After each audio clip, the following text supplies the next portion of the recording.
تو میری ماما ان سے کہہ دیں گی کہ تم وہی ہو اور بس گھر آنے والی ہو، یعنی تمہاری ماما بھی جھوٹ بولیں گی؟ ہاں، صرف تمہارے لیے۔ علیزہ اس کی بات پر سوچ میں پڑ گئی۔ وہ خود بھی اس کنسرٹ میں جانا چاہ رہی تھی کیونکہ اس کے کالج کی بہت سی لڑکیاں وہاں جا رہی تھیں، مگر نانو اسے اس طرح اکیلے کبھی کنسرٹ میں نہیں بھیجتی تھی۔ وہ انہی کنسرٹس میں جایا کرتی تھی جو جم خانے میں ہوتے تھے اور جہاں نانا اور نانو بھی اس کے ساتھ ہوتے تھے۔ اس طرح لڑکوں کے کسی کالج میں کنسرٹ ہونے پر جانے کی اجازت ملنا ناممکن تھا، اور اب شیلا اصرار کر رہی تھی۔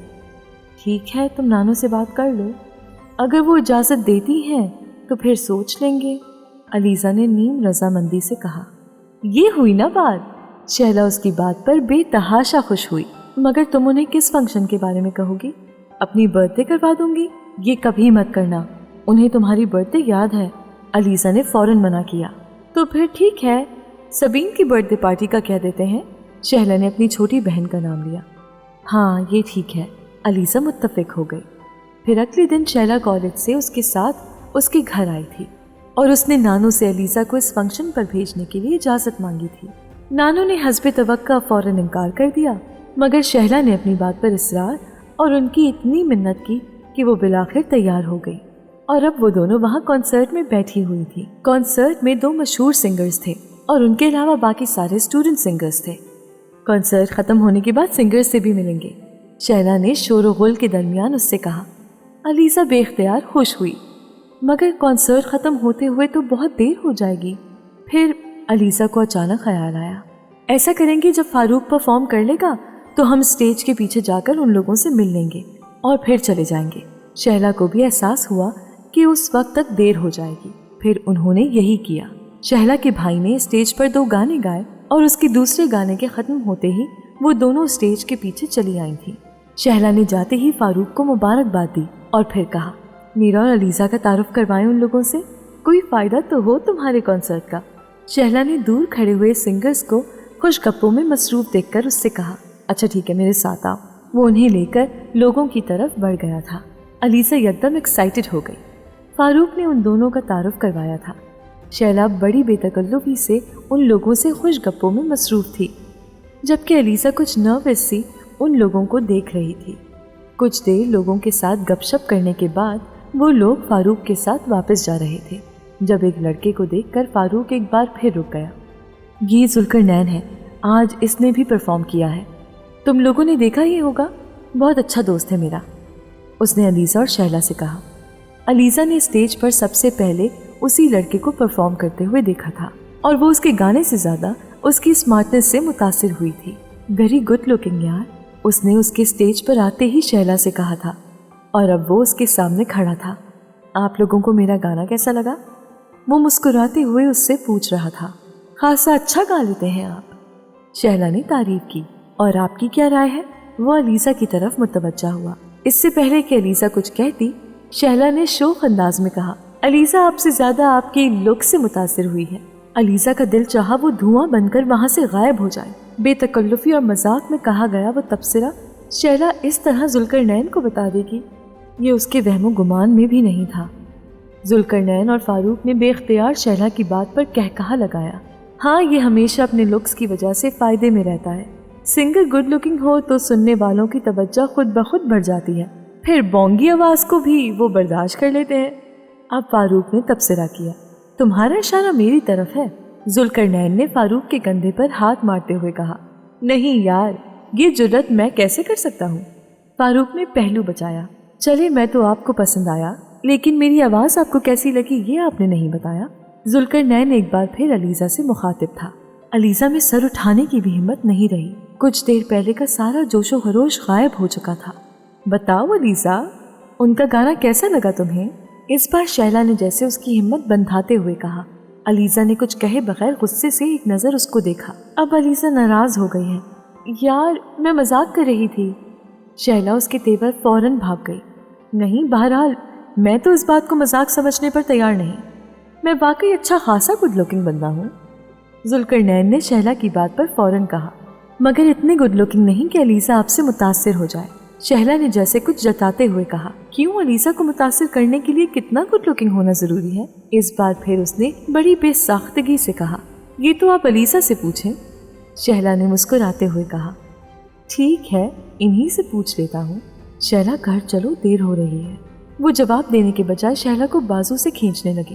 بھائی یہ اتنا مشکل سوال تو نہیں ہے کہ آپ اس طرح یہاں سے بھاگنے کا سوچیں۔ ذوالقرنین نے ایک بار پھر کہا لگا کر کہا۔ علیزہ مزید نروس ہو گئی۔ جی نہیں، آپ کو غلط فہمی ہوئی ہے، ہم بالکل یہاں سے بھاگنے کی کوشش نہیں کر رہے، ہمیں واقعی دیر ہو رہی ہے، شہلا نے بلند آواز میں کہا۔ ٹھیک ہے، میں مان لیتا ہوں، لیکن کیا آپ لوگ میرے اگلے کنسرٹ میں آئیں گے؟ خاص طور پر علیزہ، اس نے انہیں انوائٹ کیا۔ آپ کا کنسرٹ کب ہے؟ شہلا نے پوچھا۔ اگلے مہینے۔ ٹھیک ہے، ہم سوچیں گے اور فاروق کو بتا دیں گے۔ شہلا نے چلنا شروع کر دیا۔ میں کم از کم علیزہ سے یہ توقع نہیں رکھتا کہ وہ میرے کنسرٹ میں آنے کے لیے پہلے سوچیں اور پھر فیصلہ کریں انہیں آنا ہے۔ علیزہ نے شہلا کے ساتھ تیز قدموں سے چلتے ہوئے اپنی پشت پر اس کی آواز سنی۔ فاروق اور ذوالقرنین کی نظروں سے اوجھل ہوتے ہی علیزہ شہلا پر برس پڑی۔ تمہیں شرم آنی چاہیے اس طرح اس سے میرے بارے میں بات کرتے ہوئے۔ وہ کیا سوچتا ہوگا کہ میں کیسی لڑکی ہوں؟ اس میں بری بات کیا ہے؟ اس نے تمہارے بارے میں اچھا ہی سوچا ہوگا، اسی لیے تو خاص طور پر اپنے کنسرٹ میں انوائٹ کیا ہے۔ اگر برا سوچا ہوتا تو ایسے نہ کرتا۔ ویسے بھی اپنی تعریف کسی کو بری نہیں لگتی۔ شہلا، تم بہت بدتمیز ہو، میں آئندہ تم سے کوئی بات نہیں شیئر کروں گی۔ علیزہ کا غصہ کم نہیں ہوا تھا۔ اچھا ٹھیک ہے، میں ایکسکیوز کرتی ہوں، آئندہ ایسا نہیں کروں گی۔ اب تم یہ بتاؤ کہ اس کے کنسرٹ میں چلنا ہے؟ شہلا نے فوراً معذرت کرنی شروع کر دی۔ میں ابھی تم سے کوئی بات نہیں کرنا چاہتی، تم بس چپ ہو جاؤ۔ علیزہ اس کی معذرت سے متاثر نہیں ہوئی۔ شہلا خاموش ہو گئی۔ وہ علیزہ کو اچھی طرح جانتی تھی اور اسے پتا تھا کہ اب وہ اس وقت تک اس سے بات نہیں کرے گی جب تک اس کا غصہ ٹھنڈا نہیں ہو جاتا۔ ذوالقرنین سے ہونے والی علیزہ کی یہ پہلی ملاقات تھی اور پہلی ملاقات آخری ثابت نہیں ہوئی۔ کوشش کے باوجود بھی اس رات کنسرٹ سے گھر واپس جانے کے بعد علیزہ اسے اپنے ذہن سے جھٹک نہیں پائی۔ وہ واقعی اتنا ڈیشنگ تھا کہ کسی بھی لڑکی کے لیے اسے نظر انداز کرنا مشکل ہوتا، اور علیزہ جس عمر سے گزر رہی تھی اس عمر میں صنف مخالف میں اس طرح پیدا ہو جانے والی دلچسپی بڑی طوفانی رفتار سے بڑھتی ہے۔ اگلے چند دن بعد ایک دن شہلا نے اسے ایک فون نمبر دیا تھا۔ یہ ذوالقرنین کا فون نمبر ہے، وہ تم سے بات کرنا چاہتا ہے، یا پھر تم اگر کہو تو وہ خود تم کو کال کر لے۔ کیا مطلب؟ وہ کیوں بات کرنا چاہتا ہے؟ علیزہ کے ہاتھ پاؤں پھول گئے تھے۔ وہ دوستی کرنا چاہتا ہے تم سے۔ اس نے فاروق کا دماغ کھا لیا ہے اس دن سے کہ وہ تم سے اس کا رابطہ کروائے۔ فاروق نے مجھ سے کہا، اب میں تمہیں اس کا فون نمبر دے رہی ہوں۔ کہیں تم نے اس کو میرا فون نمبر تو نہیں دیا؟ میں نے تو نہیں، مگر فاروق نے دے دیا ہے۔ اب اگر تم اسے فون نہیں کرتی تو پھر یقیناً وہ تمہیں فون کرے گا۔ علیزہ کا جیسے سانس رک گیا۔ اوہ گاڈ، اگر فون نانو نے ریسیو کر لیا تو؟ شہلا، تم اسے منع کر دو کہ مجھے کبھی فون مت کرے۔ تو پھر بہتر ہے کہ تم خود اس سے بات کر لو، اسے فون کر لو۔ شہلا نے اس کے سامنے جیسے ایک تجویز رکھی تھی۔ مگر میں اسے فون پر کیا کہوں؟ نہیں، میں اسے کال نہیں کروں گی۔ اس نے فوراً انکار کر دیا۔ اس کا انکار بہت دیر تک نہیں چلا۔ دوسرے دن لاشعوری طور پر اسے فون کر بیٹھی تھی اور فون کالز کا یہ سلسلہ پھر بڑھتا چلا گیا تھا۔ ذوالقرنین میڈیکل کالج میں فاروق کا کلاس فیلو تھا۔ وہ دونوں 3rd ایئر میں تھے اور نہ صرف فاروق بلکہ شہلا کی بھی ذوالقرنین کے بارے میں اچھی رائے تھی۔ عمر ان دنوں اسلام آباد میں تھا اور اس کے اور علیزہ کے درمیان ہمدردی اور انسیت کا جو ایک تعلق شروع ہوا تھا وہ یکدم جیسے غائب ہو گیا تھا۔ عمر خود اسے کبھی کال نہیں کرتا تھا، نانو یا نانا ہی اسے کال کیا کرتے تھے، اور علیزہ کو کبھی اس سے بات کرنے کا موقع نہیں ملا، نہ ہی عمر نے کبھی علیزہ سے بات کرنے کی خواہش ظاہر کی۔ دوسری طرف علیزہ کے لیے ان دنوں ذوالقرنین سے بڑھ کر کوئی چیز اہم نہیں رہی تھی۔ وہ شہلا کو کال کرنے کے بہانے ذوالقرنین کو کال کرتی اور بہت دیر تک اس سے باتیں کرتی رہتی۔ اس کے اندر یکدم بہت سی تبدیلیاں آنے لگی تھیں۔ وہ پہلے سے زیادہ خوش رہنے لگی تھی، خود پر بہت زیادہ توجہ دینے لگی تھی، کرسٹی کے ساتھ بھی پہلے سے بہت کم وقت گزارنے لگی تھی۔ نانو اس میں ہونے والی ان تبدیلیوں کی وجہ نہیں جانتی تھی، مگر وہ خوش تھی کہ وہ آہستہ آہستہ ڈپریشن کے اس فیز سے باہر آ رہی ہے جس میں وہ پچھلے کچھ عرصے سے تھی۔ ان کا خیال تھا کہ اب وہ اپنی اسٹڈیز پر بھی پہلے کی طرح توجہ دینے لگے گی۔ ذوالقرنین میں علیزہ کو کیا چیز اچھی لگی تھی علیزہ خود بھی نہیں جانتی تھی۔ وہ اس کے لک سے زیادہ متاثر ہوئی تھی یا اس کے سنگر ہونے سے، یا پھر علیزہ میں لی جانے والی دلچسپی سے۔ اسے کچھ بھی ٹھیک سے اندازہ نہیں تھا، مگر وہ صرف اس بات سے خوش تھی